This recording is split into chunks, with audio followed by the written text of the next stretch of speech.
My name is Laura, and I'm a nurse. After another hectic day at work, I headed home, though I arrived a bit later than usual today. Welcome back. My daughter Meg greeted me as I walked through the door. It must be so lonely for a third grader to wait at home alone every day, and I always feel a pang of guilt when I see her. Despite my own feelings, I know some of my colleagues envy me because I work at the town's hospital, which doesn't require night shifts. Where's your dad today? I asked Meg, noticing his absence. He hasn't come home yet, Meg replied. I wonder when he'll be back. It feels like I haven't seen him in ages. Stan, my husband, is a workaholic and rarely spends time at home. I can't even remember the last time we had a family meal together or he helped with the housework. To be fair, he does spend time with his family, just not with Meg and me. On his days off, he goes to his mother's house to help with gardening, cleaning, and having dinner. He's never been to Meg's soccer practices or spelling bee contests, always prioritizing his parents over us. Because of this, Stan and I have grown apart. I'm sorry, honey, I said, holding Meg close. I'm so sorry for making you feel lonely all the time.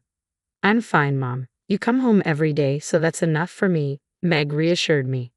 My heart ached for her. If we were a typical family, we'd spend more time together and be happier. No matter how many times I apologized, it never felt like enough. Then one day, Stan came home at a normal time, a rare occurrence. Our mutual affection for him had waned, and conversation was sparse. During dinner, Stan suddenly broke the silence. Why don't we go to Hawaii for the upcoming holidays? I stared at him in disbelief. A family trip? It had been years since we traveled together. Stan was suggesting this trip to also celebrate his mother's 60th birthday. His priority was clear once again, his mother over us. I was fed up, but when Meg's eyes lit up with excitement, I felt conflicted. We can go to Hawaii? I really want to go, she exclaimed, thrilled at the prospect of her first visit to Hawaii. Seeing Meg so happy made me hesitate, although the idea of a family trip after so many years felt bittersweet, especially with Stan's mother involved. I didn't want to disappoint Meg. All right, I guess so, I said with a sigh. It's been a while since we've all been together as a family, so let's go. On the day of the trip, Stan and I had work, so we planned to meet at the airport. Unfortunately, my shift ran longer than expected, and I was running very late. After work, Meg and I rushed to the airport. We took the bus and finally arrived, but an unexpected problem arose. They're not here, I said, glancing around anxiously. Stan and Kate were nowhere to be seen. I searched the airport frantically but couldn't spot them. Where could they be? I checked my phone, but there were no missed calls. I tried reaching Stan and Kate, only to be met with the frustrating message. The number you have dialed is either not powered on right now or has no signal. Desperation set in, and I approached the airline's reception desk for help. A ground staff member looked up and asked, "Are you Miss Laura Martin?" "Pardon?" I replied, confused. "Yes," I finally said, unsure how they knew my name. The staff member handed me a piece of paper. "I was asked to give this to you." I unfolded the paper, my heart sinking as I read the message. "If you can't be on time, we will take you. You'll have to make your own arrangements. Why don't you just camp out somewhere around here?" Stan and Kate, stunned, I felt a surge of anger and disbelief. Meg noticed my distress. "Mom, what's wrong?" I forced a smile, trying to stay calm. "Oh, it's nothing, sweetie. It looks like your dad and Grandma went ahead without us." "So, we can't go to Hawaii?" Meg asked, her excitement fading. I tried to reassure her. "Yes, we can. We can catch up with them and get on another flight." In reality, though, we didn't have the funds for another ticket. As I pondered our options, an elderly man collapsed in front of me, adding to the chaos of the situation. I wasn't sure what was happening, but my instincts kicked in, perhaps due to my years of nursing experience. "Are you okay?" I asked, checking the elderly man's breathing. It had stopped. Oh my God. I quickly turned him onto his back and opened his airway. As I examined his mouth, I discovered something lodged inside. It appeared to be part of his vomit, obstructing his breathing. "Please, someone call an ambulance," I shouted, starting emergency treatment.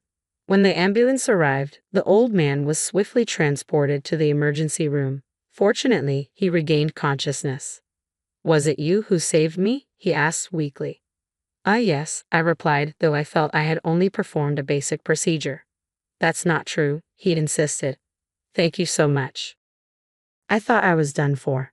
He was stable enough to talk. and it appeared there were no significant heart or organ issues. You saved my life. Let me thank you properly. I'm James. No need for that, I said, shaking my head. I just did what anyone would have done. By the way, were you traveling somewhere? James asked. Yes, I was supposed to go to Hawaii with my daughter, but we missed our flight. Oh no, that's terrible, he said, looking concerned. It's my fault. I quickly waved off his concern. No, we were already running late and I couldn't get here on time due to work. You didn't do anything wrong. I sighed and laughed. I guess we'll just head home. James looked at me with sympathy. That's a shame. Your daughter must have been looking forward to it. Why don't you buy another ticket? I felt a bit embarrassed as I admitted, well, I'm a little ashamed to say this, but we don't have enough money for another flight. James nodded thoughtfully. Okay then. As a way of thanking you, I'll buy tickets for both you and your daughter. That should solve the problem, right? Wait, no, I can't accept that, I protested. It's completely okay, James insisted with a warm smile. It's the least I can do. Hey, you, James called out to a female staff member who was passing by. He then borrowed a cell phone and made a quick call. After a brief conversation, he hung up and turned back to me. Really, don't worry about it, I said, trying to decline his offer. If I don't find a way to thank you, I won't be able to rest peacefully, James insisted. At that moment, the paper with Stan and Kate's message fell out of my pocket. Thanks to James, Meg and I managed to board the airplane. To my astonishment, he had purchased us expensive business class tickets. His generosity allowed us to enjoy a very comfortable flight, and we finally arrived in Hawaii safely. However, I faced a new challenge. I had no idea which hotel Stan and Kate were staying at. I wished I had asked them beforehand. Hello, are you Laura and Meg? A man called out as we exited the airport. Yes, that's us, I replied, puzzled. Nice to meet you, he said, handing me his business card. I noticed it was from a well-known logistics company. I heard about you from the chairman of our company, he said with a smile. Thank you, I said, still confused. The elderly man you helped at the airport is the chairman of our company, he explained. Oh, really? I responded, surprised by the revelation. I was stunned by the revelation that James, whom we had met at the airport, was the chairman of a major company. On the chairman's orders, we'll take you both to your hotel, the man said as he led us to a sleek black limousine. I had never been inside such a luxurious vehicle before. Wow, this is amazing, Meg exclaimed, her excitement palpable as she enjoyed her first ride in a limousine. I made sure my shoes were spotless before stepping into the car. The view of Hawaii from the windows was breathtaking, an endless summer landscape that made me feel incredibly fortunate.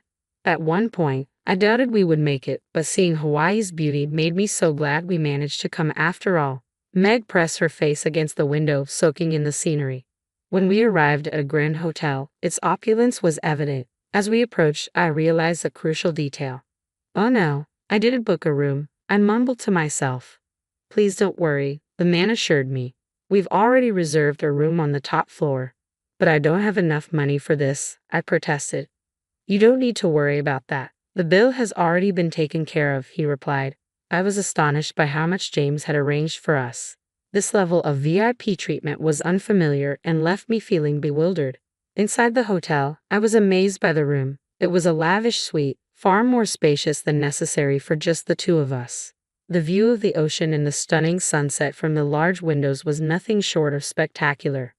A dedicated hotel staff member was available to assist us with anything we needed, and the food was exquisite, far beyond anything I had ever experienced. They even grilled the most expensive steak right in front of us. The meal was exceptional, leaving me constantly impressed. After dinner, Meg and I wandered through the lobby. We heard raised voices coming from a corner and turned to find a man and a woman arguing with the hotel staff. Is that? I wondered aloud. Yes, it's my husband and my mother-in-law, Meg said, recognizing them. Hey, what are you both doing here? I called out, approaching them. They looked at us in surprise. What? We came here as planned, Stan said. You've done something terrible to us, even though it was your idea to go on this trip, Kate said, still irritated. Well, you were late, Stan said, glancing at Kate as if to say more.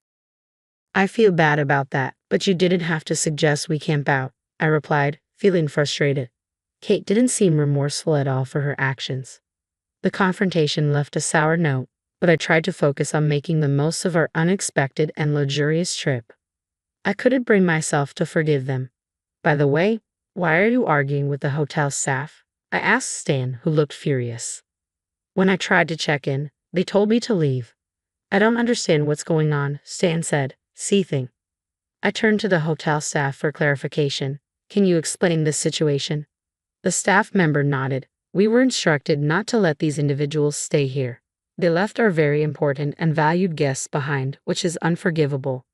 Now, it made sense. James had significant influence over the hotel. The chairman of such a major company certainly held a lot of power, and it was clear you didn't want to cross him. Stan and Kate looked puzzled. What does this have to do with us? Stan demanded. It's a long story, the staff member replied, but the chairman can't forgive you for abandoning Megan. When you left her behind, it was seen as a serious offense. Stan and Kate were bewildered. How does someone from this hotel know about that?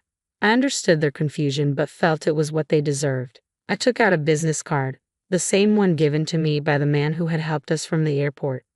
This is, the hotel staff member's eyes widened as he examined the card. This is from one of our major clients.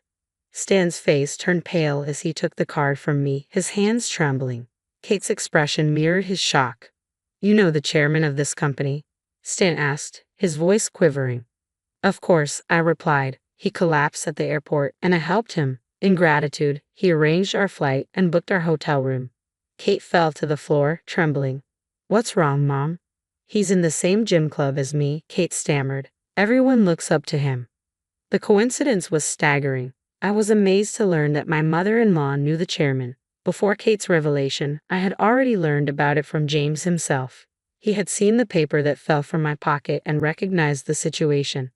Laura, what is this? James had asked when he saw the paper. Well, I had explained, we were abandoned by my mother-in-law and husband. That's terrible, James said, but I recognize that last name. Is your mother-in-law's last name Martin? Yes, it is. Her name is Kate Martin. James nodded. I know her. She's also a member of my gym club. I wouldn't have expected her to act this way. I looked at Stan and Kate with a wry smile. Since you've decided to leave us behind, I guess we'll just enjoy the trip on our own. I turned to Kate. Why don't you camp out somewhere nearby? Enjoy the Hawaiian night under the stars. Hey, wait, that's terrible, Kate yelled, her anger rising. You're being incredibly rude, Stan shouted. Stan and Kate continued to protest, but I simply shook my head, ready to make the most of our unexpected adventure with Meg. As I turned my back on Stan and Kate, I couldn't help but find their behavior ridiculous. They had thrown harsh words at me, but when I stood up for myself, they called me terrible and rude. I burst out laughing. Let's go, I said, taking Meg's hand. Meg nodded, and we walked away together. Behind us, the hotel staff was still firmly denying Stan and Kate entry, despite their protests. Get out of here, the staff said. We don't have rooms for you. Finally, Stan and Kate left the hotel, and we were free to enjoy our trip to Hawaii on our own. With Stan's influence almost completely gone from Meg's life, there was no need to think about him at all. I was amazed by the unexpected gift of this wonderful trip, a direct result of helping an elderly man. We were deeply grateful to him for making this experience possible. After returning home, the trip felt like a refreshing escape. Meg seemed to be very satisfied with the vacation, and I was happy to have shared it with her. As for Stan and Kate, their troubles didn't end with their departure from the hotel. Upon returning home, Stan was exhausted and disheveled. It turned out that James' instructions had been communicated to every hotel in Hawaii, and Stan and Kate had spent their time camping out in the wilderness. The consequences of their actions were severe. Stan's boss informed him that the contract with James' company was being canceled, and Kate faced cold treatment from her gym club members, eventually leading to her expulsion. With her primary hobby now lost, she retreated to spending most of her time watching TV and had given up on staying in shape. Stan and I decided it was best to end our marriage. We officially divorced, and custody of Meg was awarded to me. I didn't receive alimony or child support, but my income was sufficient to support Meg without any issues. I would never see my mother-in-law again. Reflecting on everything, it seemed almost fated that my accidental delay at the airport led to such an extraordinary experience. The timing of helping the chairman of a major company, who happened to be known to Kate, was a remarkable twist of fate. Despite everything that went wrong with Stan, I had no regrets. My life was centered around my precious daughter, and I felt fulfilled without needing anyone else.